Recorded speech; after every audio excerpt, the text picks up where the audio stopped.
European leaders have joined India's Republic Day parade today as guests of honour. بڑا طاقت کا مظاہرہ کیا ہے. یقیناً ریپبلک ڈے پہ جس طریقے سے ویپنز کو اور یہ ساری چیزیں دکھائی جاتی ہیں. Parading through the capital New Delhi, while fighter jets buzzed overhead and India's latest military hardware was put on display. سب لوگوں کو 26 جنوری کی یعنی کہ ریپبلک ڈے کی بہت بہت شبھ کامنائیں، بہت بہت مبارکباد. ایک سال کے دوران انہوں نے اپنے فورسز کے لیے جو چیزیں خریدی، جو شامل کی یا خود بنائی، تو یقیناً اس کا ایک مطلب شو ہوتا ہے. 26 جنوری جو ہے وہ ریپبلک ڈے ہے انڈیا کا، یعنی کہ یوم جمہوریہ. ہمارے ہاں ریپبلک ڈے تو کوئی نہیں.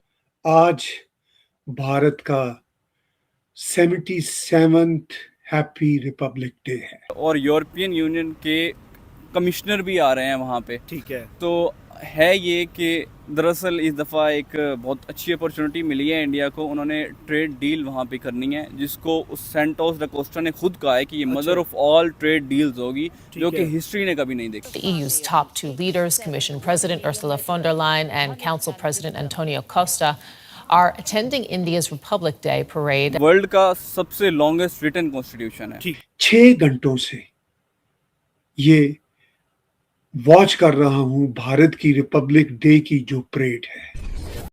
نمستے دوستو، جے ہند. ہندوستان اسپیشل میں آپ کا سواگت ہے. دوستو، بھارت نے آج اپنا 77واں گنتنتر دیوس منایا. اس خاص موقع پر کرتویہ پتھ پر آیوجت پریڈ میں اس سال یورپین پریشد کے ادھیکش اینٹونیو لوئس سینٹوس دا کوسٹا اور یورپین آیوگ کی ادھیکش ارسولا وان ڈیر لین مکھیہ اتھھی رہے. بطور مکھیہ اتھھی دونوں نیتاؤں کا شامل ہونا بھارت اور یورپین سنگھ کے سبندوں کے روپ میں ایک مہتوپورن کورٹنیتک سندیش مانا جا رہا ہے. ایسے میں ان یورپ کے نیتاؤں نے کرتویہ پتھ پر گنتنتر دیوس کی شاندار پریڈ دیکھی. اس پریڈ کو دیکھ یورپین یونین کے نیتا بھی حیران پریشان دکھے. ایسے میں دیش کے سب سے بڑے سماروہ کے گواہ بنے یورپین سنگھ کے 2 شیرش نیتاؤں کے ساتھ پرائم منسٹر مودی نے تصویریں ساجھا کی. اس موقع پر ان تصویروں کو ساجھا کرتے ہوئے پرائم منسٹر مودی نے سوموار کو کہا کہ گنتنتر دیوس سماروہ میں یورپین سنگھ کے نیتاؤں کی موجودگی بھارت یورپین یونین ساجھیداری کی بڑھتی طاقت اور ساجھا مولیوں کے پرتی پرتیبدھتا کو دکھاتی ہے. 6 گھنٹوں سے یہ واچ کر رہا ہوں بھارت کی ریپبلک ڈے کی جو پریڈ ہے، اور میں نے جب اس کو واچ کرنا شروع کیا تو اس وقت بھارت میں شاید صبح کے 6 بجے ہوں گے، اور تب سے یہ نشریات چل رہی ہیں. عظیم کلچرز کا، عظیم سیولائزیشن کا میرا وہ دیش، جسے میں آج ایک پریڈ کی صورت میں واچ کر رہا ہوں. کیوں جوڑ رہا ہوں اور کیوں جوڑتا چلا آ رہا ہوں، اس پہ میں کچھ تھوڑی سی آج بات چیت کروں گا. یہ وہ بات چیت ہے جس پہ میں کتابیں لکھنا چاہوں، جو کہ میں لکھ چکا ہوں اور کئی اور لکھوں گا اگر مجھے بھگوان نے موقع دیا. تب بھی وہ ساری باتیں مکمل نہیں ہوگی. پاکستان جو بھارت کا ہی حصہ ہوا کرتا تھا، جس کو انگریزوں نے ایمپوٹیٹ کر کے پاکستان نامی ایک دیش بنایا، اس کے شہر لاہور کے ہسپتال گنگا رام ہسپتال میں پیدا ہونے والا میں شخص، جو 1963 سپٹمبر 26 کو گنگا رام ہاسپٹل لاہور میں پیدا ہوا، کرشن نگر میں رہتا رہا. میں وہ شخص جو بچپن سے بھارت کے خلاف نفرت، پروپیگنڈا نہ صرف اپنی کتابوں میں پڑھتا رہا، اپنے اسکولوں میں سنتا رہا، اپنے ورک پلیس پہ یہ نفرت اور پروپیگنڈے کو دیکھتا رہا، مسلسل دیکھتا رہا. اور میں چڑھ گیا تھا اپنے بچپن سے کہ آفٹر آل ایسا کیوں ہے کہ جس سیولائزیشن سے میرا تعلق ہے، جس ہندو اینسسٹری سے میرا تعلق ہے، اس سے ہم ہندوؤں کی اینسسٹری والے دیش پاکستان، جو ایک عجیب قسم کا دیش بنا تھا، چلیے بن گیا. دنیا میں بہت سارے بلنڈر ہوتے ہیں، پاکستان بھی ایک بلنڈر تھا، بن گیا.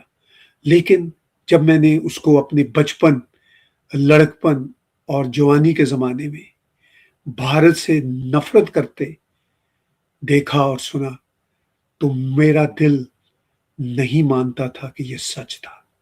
میں نے اپنے لڑکپن میں سچی کتابیں ڈھونڈنا شروع کی تو مجھے اندازہ ہوا کہ یہ ایک فیک دیش ہے.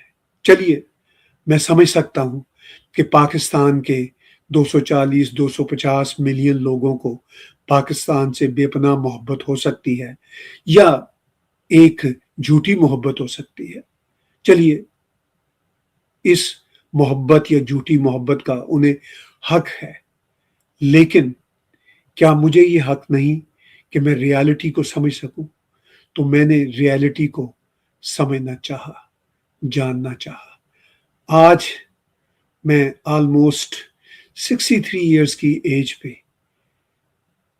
یہ سوچ رہا ہوں، اور بھارت کے 26 جنوری 2026 کے دن پر میں جب بھارت کی پریڈ دیکھ رہا ہوں، یعنی ریپبلک ڈے کی جو پریڈ دیکھ رہا ہوں، تو میں یہ سوچتا ہوں کہ اتنی رنگا رنگی والا یہ عظیم دیش کیوں پاکستان